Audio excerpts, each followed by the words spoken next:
Hadirin sekalian yang disayangi Allah, kita masuk dalam bahasan ketika anakku berpulang. Ini bahasan adalah tentang orang tua yang ditinggal wafat oleh anak mereka, yang mana anak mereka lebih dahulu mendahului mereka untuk berpulang ke pangkuan Allah Subhanahu wa Ta'ala. Oleh Imam Muslim, beliau punya bab khusus tentang hal itu. Dan hari ini kita mau belajar bersama-sama tentang hal tersebut. Bab keutamaan orang yang ditinggal wafat oleh anak kandungnya lalu kemudian dia bersabar. Juga ini termasuk nanti anak kandungnya, anak santrinya, anak angkatnya, anak tirinya, lalu kemudian dia bersabar. Apa keutamaannya? Sebelum kita bahas, mari kita luruskan niat, mari kita bulatkan tekad. Semata-mata kita duduk bermajelis ilmu hanyalah untuk mencari ridhonya Allah Subhanahu wa Ta'ala. Bismillahirrahmanirrahim. An Abi Hurairah anni Nabi sallallahu alaihi wasallam qala. Dari sahabat mulia Abu Hurairah radhiyallahu an, dari Rasulullah Muhammad sallallahu alaihi wasallam, baginda mulia bersabda, la yamutu li ahadin min muslimin salasatun minal waladi fatamassahun nar illa tahillatal qasam. Kata Rasulullah, tidaklah meninggal dunia 3 orang anak dari salah seorang kaum muslimin lalu dia masuk ke dalam neraka, melainkan Allah janji akan mengurangi siksa yang ada padanya. Ini lafaz yang pertama. Jadi lafaz yang pertama, tidak ada seorang muslim jika memang dia nanti ditakdirkan masuk ke dalam nerakanya Allah, na'udzubillah, dan dia punya 3 orang anak yang wafat dalam keadaan belum balik, kecuali menurut hadis Muslim ini Allah akan tahillatal qasam. Allah dengan janjinya, dengan sumpahnya akan meringankan siksa neraka bagi seorang orang tua yang masuk neraka dan anaknya sudah wafat meninggal dunia. Ini hadis yang pertama dulu, bicara tentang anakku berpulang. Jadi seorang anak yang berpulang sedangkan dia sebelum dalam keadaan baliknya, untuk orang tuanya diringankan siksanya jika dia termasuk penduduk min ahlin nar, na'udzubillah. Diringankan siksanya seringan-ringannya, dan itu janji Allah. Ketika seorang kaum muslimin punya anak 3 wafat dan dia ternyata min ahlin nar, Allah ringankan siksanya pada hari akhirat atau ketika dia masuk ke dalam neraka. An Zuhri bi isnadi Malik wa bi ma'na hadis illa anna fi hadis Sufyan fayali jannar illa tahillatal qasam. Ini sama ya seperti di lafaz hadis milik sebelumnya, bahwa siapa-siapa seorang muslim yang dia punya anak 3 wafat dia sebelum baliknya, maka Allah kalaulah mentakdirkannya sebagai min ahlin nar, dia akan dikurangi siksa nerakanya, dikurangi siksaan nerakanya. An Abi Hurairah anna Rasulullah sallallahu alaihi wasallam qala, adalah Sayyidina Abu Hurairah bahwasanya Rasulullah sallallahu alaihi wasallam bersabda kepada perempuan-perempuan Ansar, waktu itu posisinya ada di Madinah, tidak ada seorang pun di antara kalian yang ditinggal mati 3 orang anaknya kemudian dia bersabar, melainkan dia akan masuk syurga. Lalu seorang perempuan pun bertanya lagi, bagaimana dengan 2 anak ya Rasulullah? Rasulullah pun juga menjawab, 2 anak juga ia akan membuatmu masuk ke dalam syurga. Lalu penulis, yakni Sayyiduna Abu Hurairah radhiyallahu an, kemudian mengatakan, aku yakin kalau sampai ada 1 orang lagi bertanya kepada Rasulullah, bagaimana kalau 1 yang meninggal anakku ya Rasulullah? Rasulullah pasti juga akan jawab, bagi yang meninggal anaknya 1 orang pun juga, iya, dia jadi masuk syurga atau penghalang dari siksa api neraka. Ini hadis masyhur yang sering kita dengar. Manakala kita kehilangan seorang anak, bahkan para ulama bukan hanya kehilangan seorang anak jemaah, keguguran. Tapi ada syaratnya, kata Rasulullah sallallahu alaihi wasallam. Nabi yang mulia sallallahu alaihi wasallam bersabda, la yamutu li ihda kunna.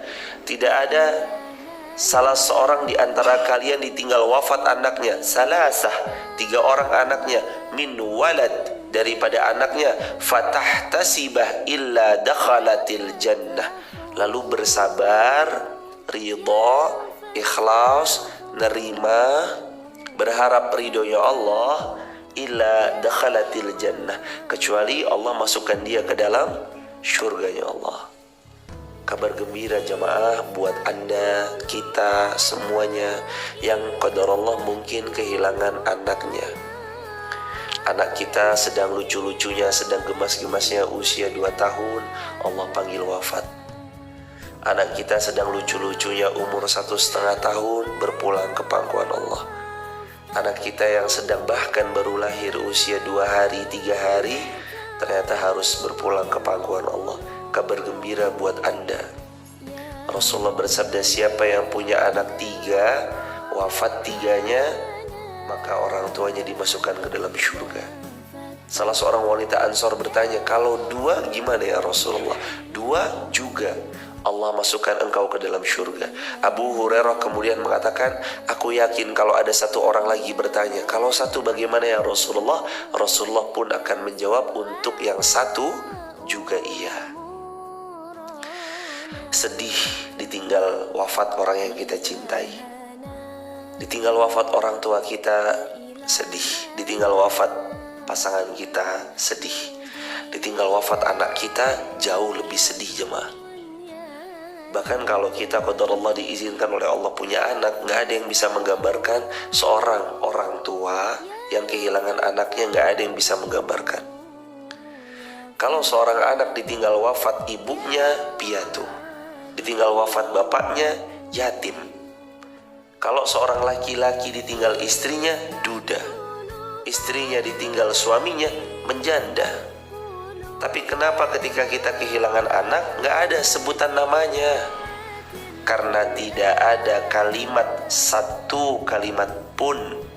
Karena saat kita kehilangan anak, tidak ada 1 kalimat pun yang bisa menggambarkan betapa besar sedihnya kehilangan anak. Betapa besar kesedihannya kehilangan anak, putra putri kita. Makanya hadirin jamaah yang dirahmati Allah, Allah itu sayang kepada hamba-hambanya. Bahkan dalam musibah kehilangan anak pun, Allah melalui lisan Rasulullah SAW tetap jaminkan surga untuk orang yang kehilangan anak. Tapi ada syaratnya. Syaratnya adalah sabar. Dia harus sabar. Dia kehilangan anak ya dia harus ikhlas. Dia kehilangan anak ya dia harus ridha. Dia kehilangan anaknya, gak boleh sedikit pun ada kalimat terlontar, kalimat-kalimat yang gak pantas menghina Allah, kecuali kalimatnya inna lillahi wa inna ilaihi rajiun. Itu aja yang Allah perintahkan kalau kita sedang kehilangan, kalau kita sedang tertimpa musibah, kita sedang ditinggal wafat anak kita. Ucapkan qalu inna lillahi wa inna ilaihi rajiun. Karena memang semuanya punya Allah. Ini kita pun, diri kita pun punya Allah. Jadi orang-orang yang menganggap dia saat ini qadarullah ma syaa fa'al, kehilangan lalu kemudian harus meratap, sebenarnya dia lupa bahwa sejatinya memang semuanya adalah kepunyaan Allah yang nanti juga dikembalikan kepada Allah. Kita ini kadang-kadang aneh jemaah, kita merasa kehilangan padahal sebenarnya tidak ada yang benar-benar kita miliki. Kita ini kadang aneh jemaah, terlalu meratapi yang sebenarnya tidak harus diratapi. Menangis boleh nggak? Nabi SAW pernah menangis ketika wafat putra beliau. Nabi ketika wafat putra beliau, Nabi menggendong jenazah putra beliau sallallahu alaihi wasallam. Lalu Nabi pun sallallahu alaihi wasallam kemudian menangis dan sahabat bertanya, "Ya Rasulullah, kenapa Anda nangis?" Kata Rasulullah sallallahu alaihi wasallam, "Ini air mata rahmah." Menangis boleh. Menangisi kepergian orang tua, kepergian pasangan, kepergian anak, kepergian sahabat atau siapapun boleh. Yang tidak boleh itu apa? Meratap. Niyahah. Kata Kata Al-Imam Az-Zahabi, beliau menukilkan salah satu riwayat bahwa termasuk dosa besar orang-orang yang niyahah. Niyahah itu artinya meratapi mayit dengan ratapan yang tidak semestinya diratapi. Ditambahkan lagi oleh Al-Imam Az-Zahabi dalam kitab Al-Kabair beliau, mencakar-cakar pipi, merobek-robek baju, mengacak-acak rambut, itu termasuk bagian daripada niyahah. Atau terlebih daripada itu, menyiksa diri. Seperti apa? Misalkan menyiksa diri seperti tidak mau makan 7 hari 7 malam, atau dia nggak mau lagi untuk semangat hidupnya dan segala macamnya. Ada yang memang ketika separuh jiwa kita pergi, kita juga merasa kehilangan. Ketika pasangan kita hilang, kita juga merasa kehilangan. Ada yang seperti itu memang real, tapi bukan berarti kita malas beramal salih. Bukan berarti setelah lepas perginya anak kita, orang tua kita, pasangan hidup kita, kita malas beramal. Enggak. Justru kepergiannya kita baik sangka kepada Allah bahwa syurga yang Allah siapkan untuknya siap ditempati.